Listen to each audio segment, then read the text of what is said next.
دوسری بات میرے نبی نے فرمایا میرے بیٹے انس، تمہیں ایک عظیم سنت بتاؤں، عظیم حدیث کا اسلوب یہ نہیں، میں اس کو زیادہ واضح کرنے کے لیے اس کا تھوڑا سا اسلوب بدلا ہے، مطلب ایک ہی ہے۔ میرے بیٹے انس، تمہیں حدیث پڑھ سناتا ہوں۔ یا بنی ان استطعت ان تصبح وتمسی وليس في قلبك غش لأحد فافعل، ثم قال وذلك من سنتي ومن احب سنتي فقد احبني ومن احبني كان معي في الجنہ۔ اس کو میں یوں بیان کرتا ہوں، میرے بیٹے انس، تمہیں ایک عظیم الشان سنت بتاؤں، ذالکہ کا ترجمہ، میں تمہیں ایک بہت بڑی سنت بتاؤں، بہت بڑی سنت۔ ہم تو ضرور ابھی نیچے چل رہے ہیں، میرے نبی نے کہا بڑی سنت بتا۔ کہا یا رسول اللہ کیا؟ کہا صبح شام اپنے دل کو لوگوں کے بغض سے صاف کر دیا کر۔ جس گھر کو صبح شام صاف کیا جائے کتنا وہ چمکدار ہو جائے، جس کپڑے کو صبح شام دھویا جائے، پریس کیا جائے، کتنا چمکنے لگ جائے گا۔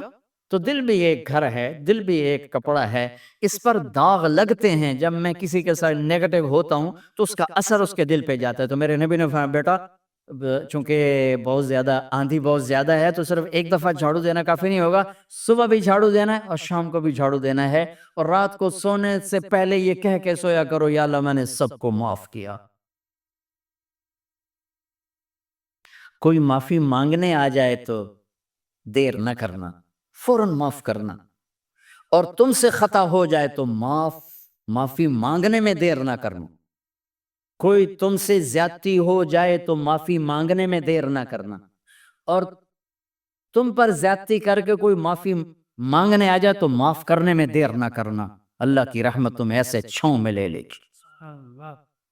دل کو صاف رکھ، بے حساب جنت میں جاؤ، بغیر حساب جنت میں جاؤ، دلوں کو صاف کرنا سیکھ۔ اپنے دل کو جھاڑو سے دیکھو نا، اگر ہم اپنے گھر کو صاف نہیں کریں گے تو کتنا گندا ہو جائے گا، اور صاف کریں گے تو چمکدار ہو جائے گا۔ دل تمہارا گھر ہے، اس کو اللہ نے اپنے لیے پسند کیا ہے، اس کو صاف کرو صبح بھی شام بھی۔ یا اللہ میں کسی سے ناراض نہیں۔ اگر تم اس مجمع میں ایسے لوگ بیٹھے ہو جو کسی سے تم بولتے نہیں ہو، بھائی ہے، دوست ہے، میاں ہے، بیوی ہے، چاچا ہے، بھتی، آپس میں اگر تم کٹے ہوئے ہو، ہاتھ جوڑتا ہوں، اٹھتے ہی صلح کر لو۔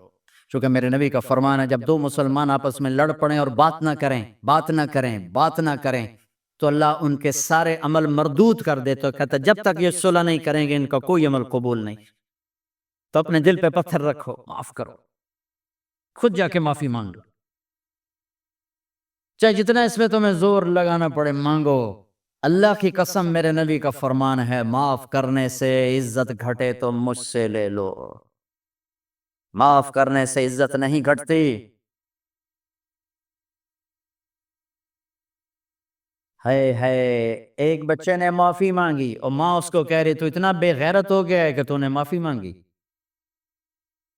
ماں کہہ رہی تو اتنا بے غیرت ہو گیا تو نے معافی مانگی۔ ماں کا یہ سبق ہوگا تو اولاد کیا کرے گی؟ آپ سوئے ہوئے ہیں، سفر میں ہیں، میرے نبی ایک بدو آیا، غورس اس کا نام تھا، غورس۔ اس نے آپ ہی کی تلوار اٹھائی اور آپ کی پسلی میں ماری، آپ کی آنکھ کھلی تو تلوار لے کے کھڑا، من یمنعک منی، اب بول کون بچائے گا؟ تیار ہویا؟ تو آپ ہنس پڑے۔ ہم نے کہا اللہ، وہ اللہ کہنا تھا کہ تلوار اس کے ہاتھ سے گر گئی، تو آپ نے اٹھا لی، آپ نے ایسے سیدھی کی، آپ نے کہا اب تمہیں کون بچائے گا؟ کہنے لگا مجھے تو ہی بچائے گا۔ تو آپ نے کہا کلمہ پڑھتے ہو؟ کہا نہیں پڑھتا۔ کہا جاؤ معاف کیا، جاؤ معاف کیا۔